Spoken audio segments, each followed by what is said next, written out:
America के एक नक्शे ने पाकिस्तान को ऐसी स्थिति में ला खड़ा किया कि उसे तुरंत सफाई देनी पड़ी। सवाल यही है कि आखिर पाकिस्तान को वाशिंगटन के आगे इतनी जल्दबाजी में क्यों जाना पड़ा।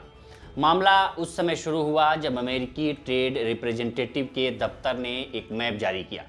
उस मैप में पूरा जम्मू कश्मीर यानी पीओके समेत भारत का हिस्सा दिखाया गया। अक्साई चीन भी भारत के अंदर दिखाया गया।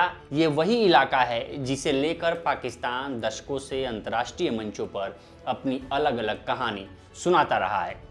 जैसे ही ये नक्शा सामने आया, इस्लामाबाद में हलचल मच गई। पाकिस्तान के विदेश मंत्रालय ने तुरंत अमेरिका से संपर्क किया। बयान जारी हुआ, कहा गया कि नक्शा गलत है। संयुक्त राष्ट्र का हवाला दिया गया और जोर देकर कहा गया कि ये विवादित क्षेत्र है और फिर कुछ ही समय बाद अमेरिका ने वो पोस्ट हटा दी। As regards the map, yes, this map was put up at certain handles.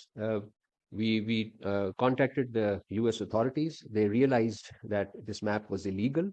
The international map on Jammu and Kashmir, and as a result, international map delineating Pakistan and Indian territories is legally sanctified by the United Nations. So if you go to the United Nations website, you would see the accurate map.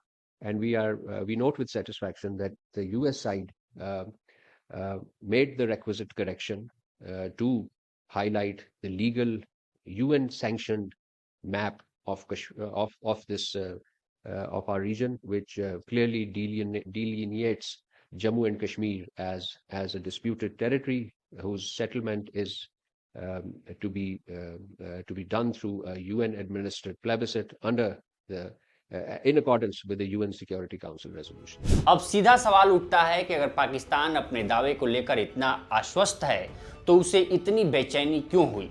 जवाब सीधा है, ये सिर्फ नक्शे की line नहीं थी, ये नैरेटिव की लड़ाई थी। पाकिस्तान की पूरी विदेश नीति का एक बड़ा हिस्सा कश्मीर मुद्दे पर टिका रहा। अगर दुनिया की सबसे बड़ी ताकत खुले तौर पर पूरा जम्मू कश्मीर भारत का हिस्सा दिखा दे तो इस्लामाबाद की दशकों पुरानी दलील कमजोर पड़ती है।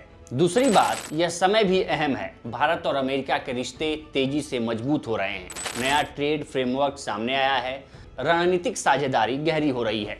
ऐसे में अगर वाशिंगटन का आधिकारिक दफ्तर भारत के पक्ष में खड़ा दिखे तो पाकिस्तान के लिए बड़ा झटका है।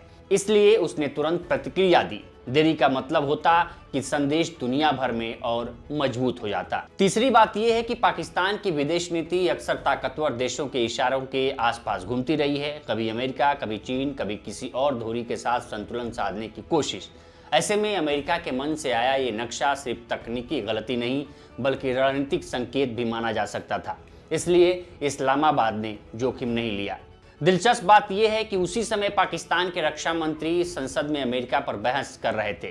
कह रहे थे कि हमें टॉयलेट पेपर की तरह इस्तेमाल किया गया। लेकिन जब नक्शे की बात आई तो वही पाकिस्तान अमेरिका के अधिकारियों से सुधार की मांग करता नजर आया। यानी सार्वजनिक बयान अलग, कूटनीतिक व्यवहार अलग।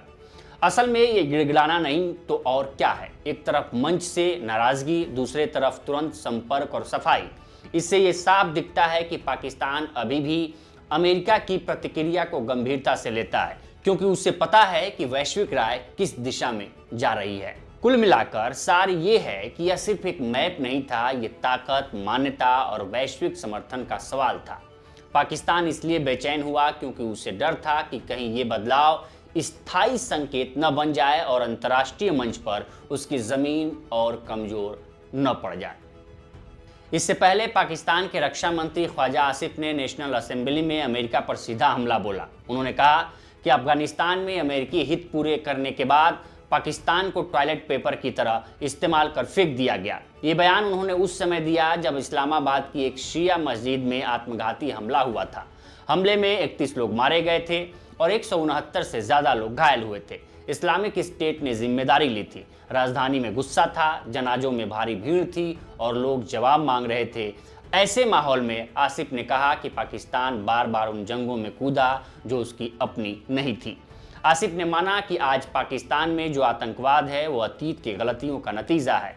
उन्होंने ये भी कहा कि पाकिस्तान ने कभी वाशिंगटन, कभी मॉस्को और कभी लंदन का रुख किया, लेकिन अपनी लंबी सोच नहीं बनाई। उन्होंने साल 2000 में बिल क्लिंटन के उस छोटे से दौरे को भी याद किया जो भारत यात्रा के बाद कुछ घंटों के लिए इस्लामाबाद में हुआ था।